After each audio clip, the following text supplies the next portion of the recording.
In the last video, we took a look at Kamen Rider Black. Now, while that's not actually the show that was used to make the American Saban show, Masked Rider, it was the show that laid the foundation for it. But in this video, we take a look at the sequel and ask, Kamen Rider Black RX versus Masked Rider, what's the difference? Well, the series doesn't start by explaining what happened in Black. Despite this originally only airing 2 weeks after the finale of that series, it just heads straight into a new story. Kotaro is now a helicopter pilot and living with his uncle's family somewhere. Although uncle might just be a term of endearment rather than literal. We don't know where Kyoko and Katsumi are. They did return to Japan, but seemingly not to be with Kotaro.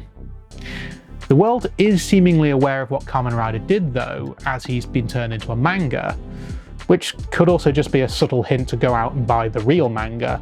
And when some skeleton-faced monsters appear, Kotaro comes to save the day, but immediately he's abducted by a whole host of new villains. They're either demons, or phantoms, or aliens, or robots, or all of the above. I'm not really sure. I think all of the above. They're led by General Jack of the Crisis Empire, who in turn answers to the Emperor Crisis, naturally. In a similar vein to the previous show, they've decided to start their invasion in Japan before expanding to the rest of the world. Presumably that's because Japan is where Kamen Rider is from, so best deal with him first, that way your greatest obstacle is removed before the wider attack. I like that they actually address this. I mean, it is a bit of a cliche to ask the question, do the heroes protect us or do they attract the monsters? But still, the fact that it's not just localized to Tokyo or Angel Grove or any other city that just happens to be convenient for our hero, for no other reason than that, is a welcome addition. Their proposal is an interesting one. While they don't like humans, they're not actually coming to destroy Earth. They need a new planet for the people of the Crisis Empire, who've been left homeless now that their world is dying. Rather than killing Kotaro, they offer to make him even stronger. Whether humans would all be killed is left a little unclear at this stage, although probably best not to trust phantom demon alien robots. Call me prejudiced. Although he refuses to join the Crisis Empire, so is seemingly killed, and then goes through a special effects laden transformation sequence that even revives Battle Hopper and becomes the new and improved Kamen Rider Black RX. It's not quite clear how though. He was meant to die, but because of his Kingstone absorbing sunlight, or something, he was instead reborn, along with Battle Hopper. And we should probably address this straight away. It's never really clear what RX is meant to mean. Some people speculate that it's a reference to photosynthesis. Light RX refers to the absorption of light in order for a plant to produce energy. This new Kamen Rider Black has been powered by absorption of energy from the sun, so maybe that's it? And I guess that could maybe explain why he's now green rather than black. I can't find much to back that up, and there's no reference to him being plant-like now, but it seems to fit as much as any other theory. And while they teased it in the previous show, this show just goes for it and gives the rider a lightsaber, or Revolcane in this case, as his new weapon. But while Battle Hopper is revived, now called Acrobata, we don't see the other bikes from the previous series. True, Kotaro has a new Suzuki road bike, but right at the start of the series, he's given a floppy disk from an elder of the other planet that the Crisis Empire took over, that contains the plans for a new vehicle called Rideron. And you might be wondering why Kamen Rider now has a car. Well, to put it simply, brand deals. At the time, both Suzuki and Mazda were providing vehicles for Toei shows. Note how Acrobata just happens to have a Suzuki logo that appeared during its revival. We see this in Masked Man, where they shoehorned in the fact that the Masked Mans use a racing team as their front. But obviously having a show that mostly uses motorbikes doesn't offer as many opportunities for cars, so they had to think of some other reason to include something Mazda related, as Rider On is based around an old RX-7. You'll also see Mazdas strategically placed throughout the show too. In order to bring it to life, Kotaro takes it to Whale Mutant's cave, where he was brought back to life. It works, and Rider On joins the team, and is also a living being, being able to talk. Oh, and also, Acrobata can now talk too. I mean, we kind of saw that at the end of Black, but now he's just full-on chatting away. Not as much as in Masked Rider, but we'll get to that. Although, already this feels more Sentai-like. The Crisis Empire is much bigger, the costumes are more elaborate, and they have putty-like grunts too. It's a lot lighter in tone as well, particularly with the Sahara family offering comic relief, along with the bumbling detective, who we only really see in the first half of the season. And Rider On kind of starts to feel like a Zord, or more like GP7 from Spider-Man. It even talks like Kit from Knight Rider. There's also much more of a focus on children as well. Unlike with Kamen Rider Black, it's harder to explain what type of monsters the Crisis Empire use. In the translation, they're just referred to as demon aliens, but that just means that there's no rules, they can be pretty much anything. In episode 12, we learn that there are Crisis Rebels fighting the Empire, and some have made their way to Earth. There's a dimensional portal, and the Empire's plan is to send all humans to the desert of the old world, leaving Earth to them. In episode 14, it looks like Shadow Moon returns as a monster called Death Garen, but it's actually not him. It's almost like they created a more powered-up version of Shadow Moon, but never used it. The writers have denied this though, saying that it was a rejected design for the Rider, but there's no way that that's true. First of all, they wouldn't have manufactured such an intricate suit for a rejected design. Plus, the standard Rider would not look this powered up. And just look at him. The double green eyes, the now double green Kingstone belt, just like RX's new double red belt, the grasshopper antenna, the new thorax section, like on the Rider, the all-silver body, the extra appendages on his legs. Nope, not buying it. This is a new powered-up Shadow Moon suit that just got repurposed. And that's not even mentioning that in the couple of episodes where Death Garen debuts, RX also suddenly gets powered up into RX Robo Rider. It's part of a story arc in which a princess is created from one of the cells of the Emperor, but she dies, leading to the kidnapping of Hitomi, the Sahara family's daughter, to hide her death from the Emperor. Hitomi's apparent death in a battle with Death Garen is what turns RX into this new Prince of Sorrow. Basically RX, but emo. This somehow also allows Acrobata to transform into a new bike as well, called Roboizer. Weirdly, there's also another human in the Crisis dimension. He claims to have been captured by Crisis and turned into a cyborg, but he also seems to be under their control. It's only after the Monster of the Week is destroyed that he is freed, and this guy, Joe, becomes an ally. Joe actually becomes a major character and fights along RX multiple times. Hitomi is then transformed into the princess with some magical waterfall, and we actually see this actress elsewhere too. Within a couple of years, she'd land a major role in Jetman. She doesn't last very long though, as she's quickly transformed back into Hitomi, and then they just lie to the Emperor and say RX killed the princess. But then, to make things even more complicated, RX is captured and is going to be killed, and somehow transforms into another form called Bio Rider, which has the ability to turn into a liquid and escape his fate.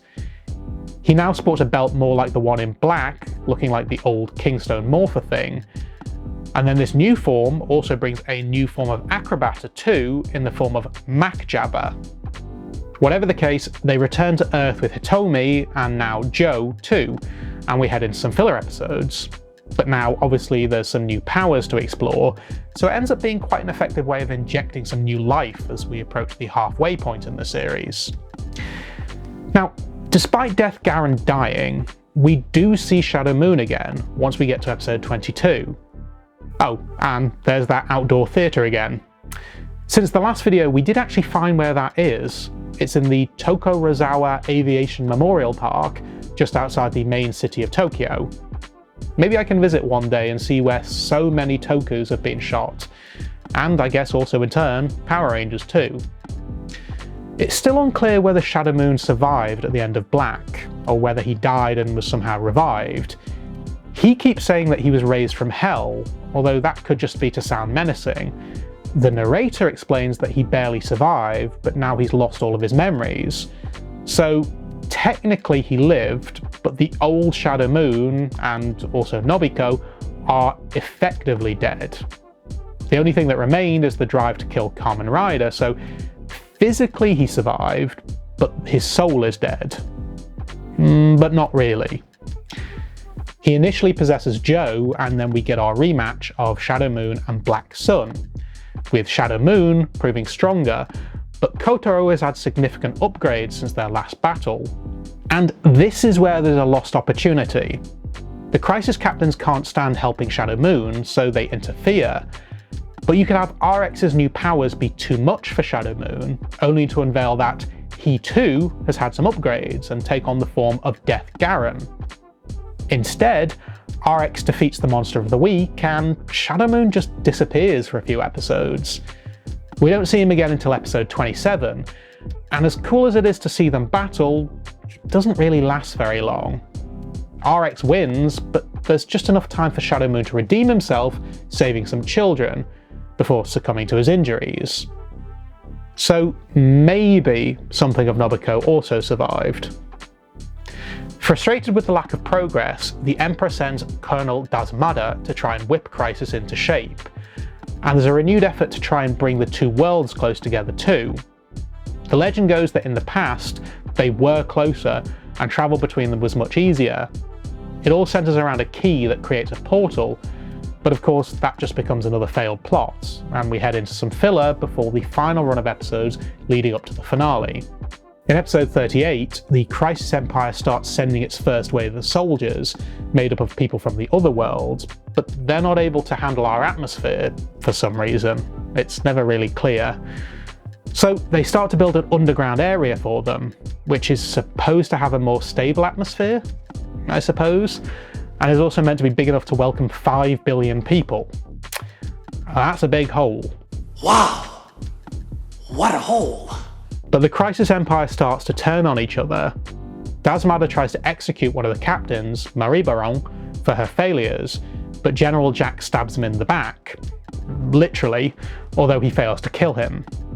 However, realising that executing all of them doesn't really solve the problem, Dasmada attempts to take control in order to defeat RX himself and begin the invasion.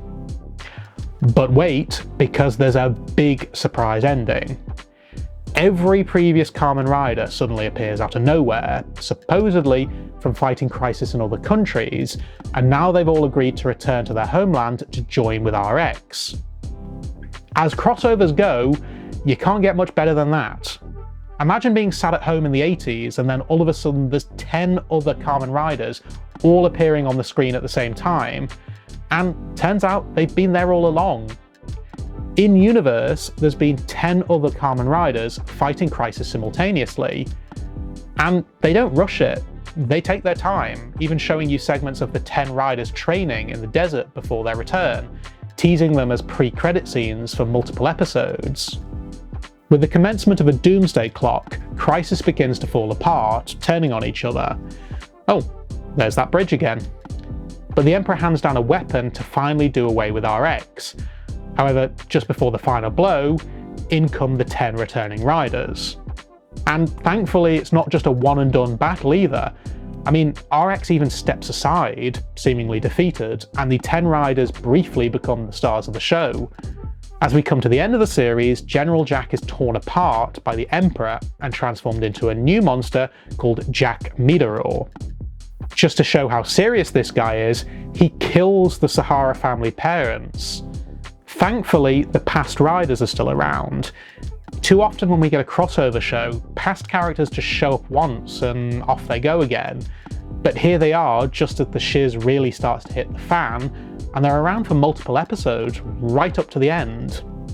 This is how you do a crossover. Jack is killed, and the Emperor then goes full circle, offering to make RX the crisis commander on Earth, killing Maribaron. Once again, Kotaro refuses, and we get the big twist ending. The Crisis World is actually a twin to Earth. It's like Earth in another dimension, but they're somehow linked, and humanity's pollution has caused devastation on that Earth. So naturally, they blame humans and feel that it's on them to allow 5 billion people to move from one ruined planet to a less ruined planet. So, are we the bad guys? We don't really know, but we're left to contemplate as Dasmada is killed, as is the Emperor.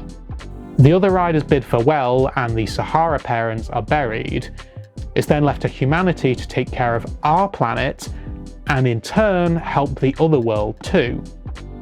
And while this series is fairly episodic too, there's definitely more of a story there, and they manage to pace it really well too, introducing new elements where required to keep it fresh. And again, all without the use of Zords. It's still relatively simple storytelling, but it works. Kamen Rider Black definitely has a much darker tone. I mean, episode 5 has a goat monster emerge and possess an entire village, and if I was watching this without subtitles, it could definitely pass as some sort of demon-based horror. And multiple episodes feature characters who have been manipulated by Gorgum into trying to commit suicide. Some of the monsters are genuinely terrifying, not to mention there's also a rooftop sniper in one episode. But while RX is much lighter in tone, they revert back to the tone of the first show for more serious moments, like when RX thinks Hitomi has been killed. They even revert back to the soundtrack of the first show to hammer that home. But then RX also has its sillier storylines, like an old man turning bananas into gold. Between the two, I think I prefer Black to Black RX, but they're both really enjoyable, and RX certainly has much more going on. There's much more characters and the storyline is more fleshed out. There's more of an ensemble cast as well, with Kotaro's girlfriend being much more involved and being backed up by Joe, and also another character called Kyoko. Not his sister though, this is someone else. And then, of course, you get the other riders for a fair few episodes as well. Even though there is some silliness thrown in, there's not much that makes you question what's going on, although I do still stand by what I said about Death Garen. I see RX as being closer to a Sentai than Black. I can understand why they choose the later series as the one to adapt into an American kids show. But, speaking of which, it's about time we take a look at what we got over here, with Saban's Masked Rider, and see how it compares. Before we do that though, we actually need to start with Power Rangers, as we get an introduction to Masked Rider at the beginning of Season 3. It just goes to show how much Saban believed in it, having it exist in the same universe as Power Rangers. Or that's the theory anyway, but the continuity doesn't line up perfectly. A Friend in Need starts with some heavily graded footage of the desert we saw early on in RX. This is supposed to be Alpha 5's home planet of Edenoi. We're then introduced to Count Dragon, who was General Jack. The Rangers head to Edenoi but are confronted by Masked Rider and some of the Edenites. However, with Dragon's continued attacks and the mention of Alpha's name, they stop fighting and we're introduced to Masked Rider's true identity, Prince Dex and his associates. Through a crystal on his head, he's able to show Dragon's attack on Edenoi and their enslavement. The Masked Rider powers work in a similar way to that of Black Panther. They're passed down from king to king, although it's also hinted that Masked Rider and the Power Rangers are somehow linked, as they both refer to the power as if it's one. They battle Dragon's grunts together, and then they part ways, with Dragon then planning to attack Earth too. As such, Dex is told he must leave to protect them, and well, that's it. That's the end of Masked Rider and Power Rangers. Despite him following the Rangers to Earth, they don't cross paths again. And so, we move on to the Masked Rider series itself. In episode 1, we get a very quick establisher about Dex being given the powers by his grandfather, and then comes to Earth to defend it. We go back to the desert of Edenoi, but straight away there is actually new footage shot of a different actor playing Dragon and what was Maribaron, now called Nefaria. It's not dubbed Japanese footage, this is American made and then mixed into the stock footage, done fairly convincingly too. Dragon sends a monster to Earth, but this isn't a monster from RX, nor is it from Black. The monsters in this series are referred to as insectivores. They try to stick to bug-based monsters, massively limiting them on how much footage can be repurposed. And so they borrow footage from a number of different Kamen Rider series. Dex is also transported to Earth, with him landing in the garden of a tick-box diverse family of adopted children, and Dex shows them on his crystal projection thing about Dragon and Edenoi, and they're just like, okay, cool, you're an alien, come live with us. He's then joined by his pet, Phoebus, played by Vern Troyer, by the way. Now, the stuff at the house is very cringy, wholesome Americanisms, but then the stock footage is of actually quite scary monsters. So they try to keep the tone light by using the most awful superhero-like music throughout. And while it makes sense that you don't need to stick to Black or Black RX monsters, you could do some smart cutaways or just film new stuff. I mean, clearly they got access to the costumes to shoot bespoke footage, and there's no Zord to consider, so whose idea was it to just splice back and forth to battle footage of a completely different rider? I mean, okay, Kamen Rider Zedo is similar in colour, but it's not the same suit. If you're running low on footage later in the season, maybe you could get away with it, but this is the first monster battle. Weirdly, they also put Dex in the same jacket that Kotaro wears during the RX series, but why? They can't surely have thought that they could splice in footage of a Japanese guy and pretend it's this white actor. Dex then retreats to Bronson Cave, favourite shooting location of Power Rangers, and mine crystals a bike and car for himself. A car named Magno and a bike named Combat Chopper, who can both talk and constantly bicker like a married couple. I'm Combat Chopper. Wherever you want to go, I can get you in a zim-zam second. Don't exaggerate. Exaggerate? Who, me? It's Please. true. That says you. Both of you. Combat Chopper, by the way, Jason Narvi, or Skull from Power Rangers. He then starts to battle some different monsters, but in a complete tonal shift to the last battle. Now it's just slapstick and goofy. All right, come on. They're all. They're all.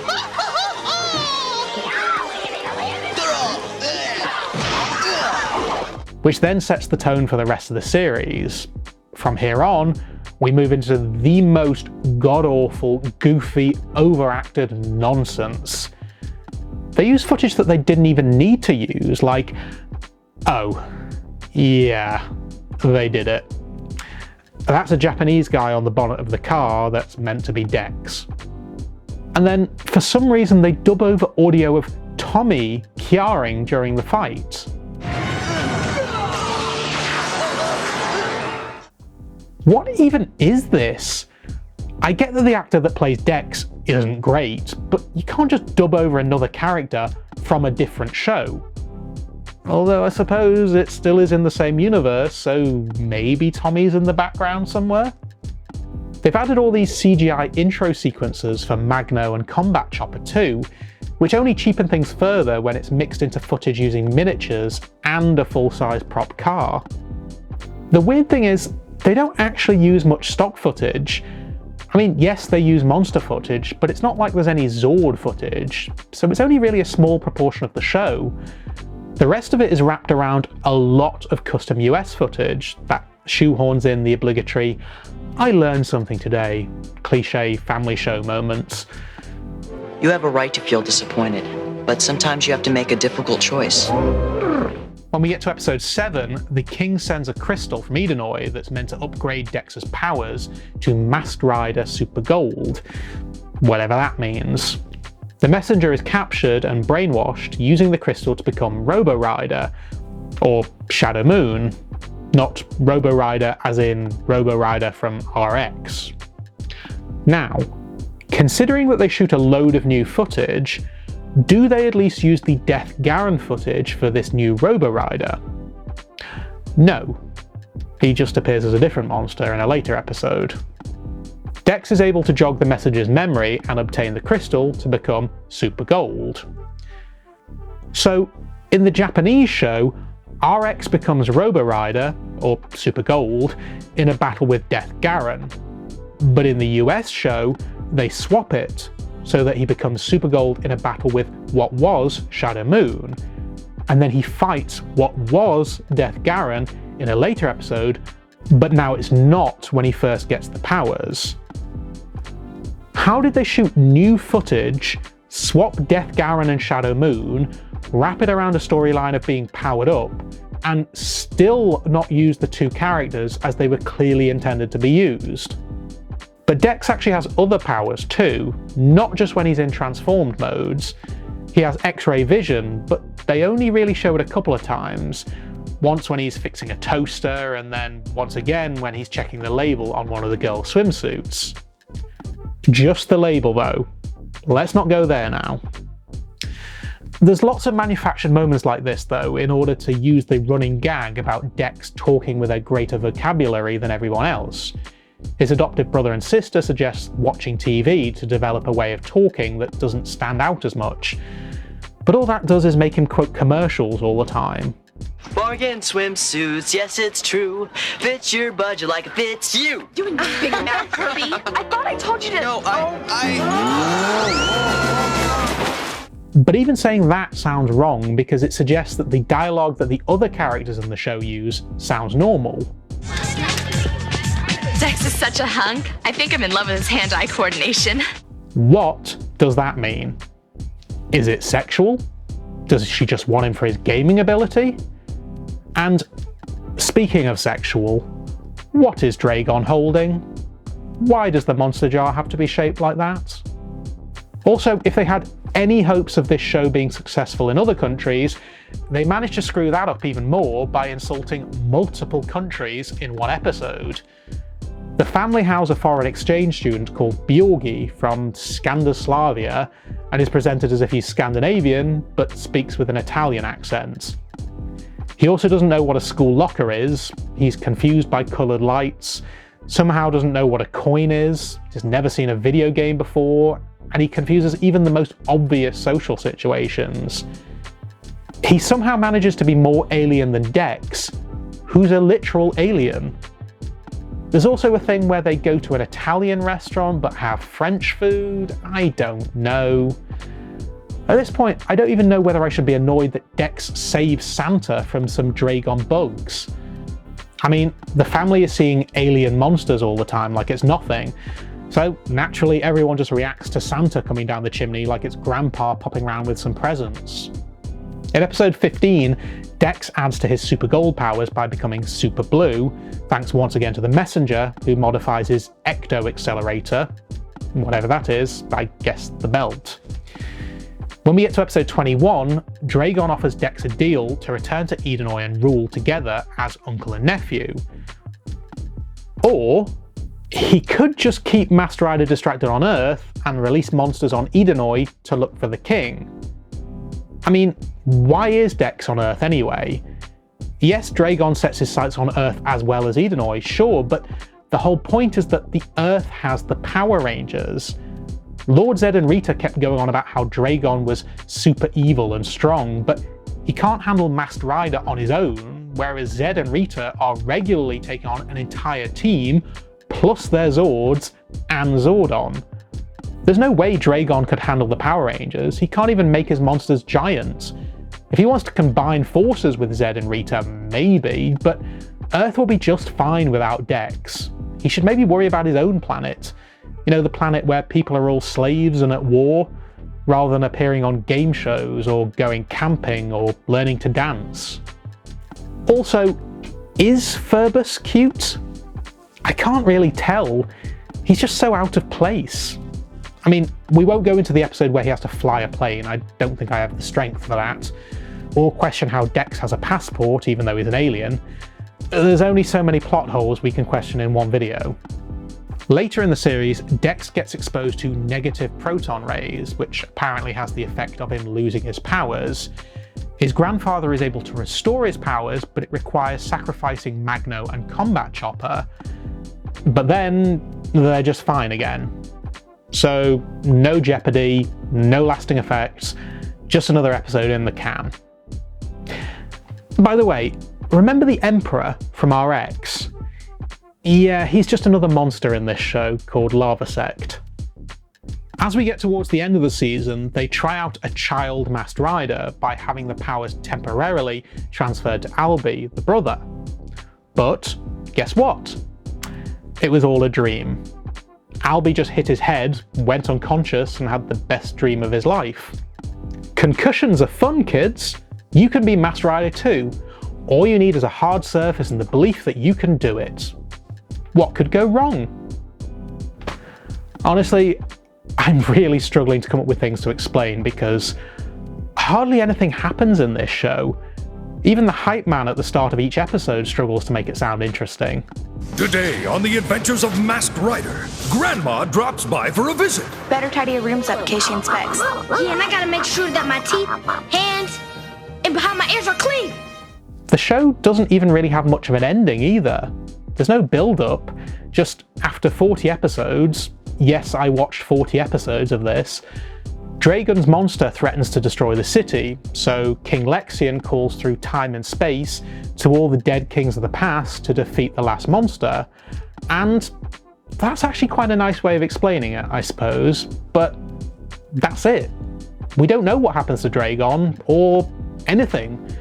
We don't even get some post-credit composition because the show insists on doing comedy wrap-ups. Is this the secret Edenoi handshake?